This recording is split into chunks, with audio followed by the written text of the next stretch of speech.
যে আন্দোলনে তারা দাবিদার, আমরাই নায়ক, সেই ইউনিভার্সিটির একজন লোক মারা যায় নাই, একটাও না।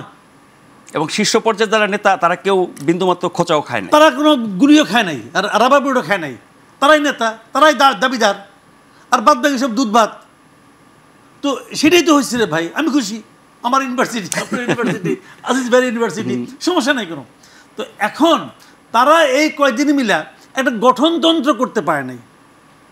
গঠনতন্ত্র নিয়ে আসতো, খালি কমিটি ঘোষণা করছে, এবং সেই কমিটি নিয়ে মান অভিমানের শেষ নাই। সেটা আহ্বায়ক কমিটি, পূর্ণাঙ্গ কমিটি না, পূর্ণাঙ্গ কমিটি না। তাহলে এই কমিটি নিয়ে আবার মান অভিমানের শেষ নাই। কিন্তু আপনি একটা ভিডিও দেখছেন কিনা, ওই যে দাঁড়ানো নিয়ে ধাক্কাধাক্কি, হ্যাঁ, নাসিরউদ্দিন পাটোয়ারি আসলো, লম্বা মানুষ, সার্জিস পিছনে পড়ে গেলো, আবার কোনো হবে মাঝখানে একজন ঢুকে পড়লো। এটা হচ্ছে তো এটা তো বাংলাদেশের সব পার্টিতেই হয়। তাহলে নতুনত্ব, খুবই ট্র্যাডিশনাল একটা পার্টি। নতুনত্ব আছে একটা, বলি নতুনত্ব হলো তারা কিছু শব্দ মার্কেটে নিয়ে আসছে যেগুলো দুর্বোধ্য, রাজনৈতিক বন্দোবস্ত, যে নাকি ম্যাক্সিমাম লোক বুঝে না। বাংলাদেশের একটা পলিটিক্যাল পার্টি দেখান তো যে বলে নাই বাংলাদেশ পন্থী না, একটা। পুরো বাংলাদেশে আপনি খুঁজে বাই করে বলেন যে ভাই আপনাদের মধ্যে কোন দলটা আছেন যিনি বাংলাদেশ পন্থী না? কেউ বলবে? কেউ বলবে না। কে কি বললো that is not important. Important হলো কে কি করলো। তো ওরা তো কিছু করার সুযোগই পায় নাই। তাদের কোনো ডকুমেন্টেড কোনো, তার ব্ল্যাক অ্যান্ড হোয়াইটে কোনো কাগজ পাইছে ওদের কাছ থেকে পর্যন্ত পাইছেন? তারা একটা দল করছে, আমরা সেই কবে থেকে শুনতেছি যে ফেব্রুয়ারিতে একটা দল ঘোষণা করা হবে।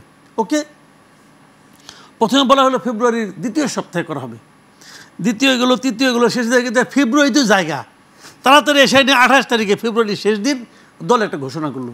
এগুলো তারা কী করলো বলেন তো? প্রস্তুতি নিয়েছে। তারা কী প্রস্তুতি নিয়েছে? তারা কী প্রস্তুতি নিয়েছে? তারা কি তাদের গঠনতন্ত্র প্রণয়ন করেছে? পেরেছে? পায়নি। তারা কী করছে একদিন? তারা এতদিন নিজেদের মধ্যে পদ ভাগাভাগি নিয়ে যে কামড়াকামড়ি, সেটাকে হ্যান্ডেল করার চেষ্টা করেছে, পুরোপুরি পারে নাই। পারে নাই এই কারণে তাদের মধ্যে একটা শক্তিশালী গ্রুপ, যারা নাকি শিবিরের সাবেক সভাপতি টভাপতি, এরা ছেড়ে চলে গেছে অভিমান করে, ভালো পদ পাচ্ছে না বলে। একটা সংগঠন ছিল ঢাকা ইউনিভার্সিটি কেন্দ্রিক ছাত্র শক্তি নামক, তারাই মূল পদগুলি দখল করছে।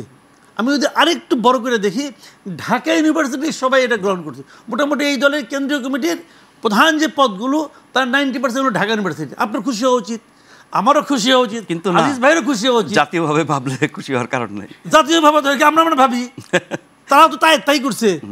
যারা ছিলেন মঞ্চে ঢাকা ইউনিভার্সিটি কেন্দ্রিক, এরা আন্দোলনের বিজয়ের দাবিদার না। আপনি শুধু কমিটি বা দলের কথা বলছেন, তার আগে সরকারেও যারা গেছেন বা বৈষম্য বিরোধী ছাত্র সংগঠনের যারা নেতৃত্বে ছিলেন বা যে নতুন ছাত্র সংগঠন তৈরি করেছে, সব জায়গায় তো ঢাকা ইউনিভার্সিটি।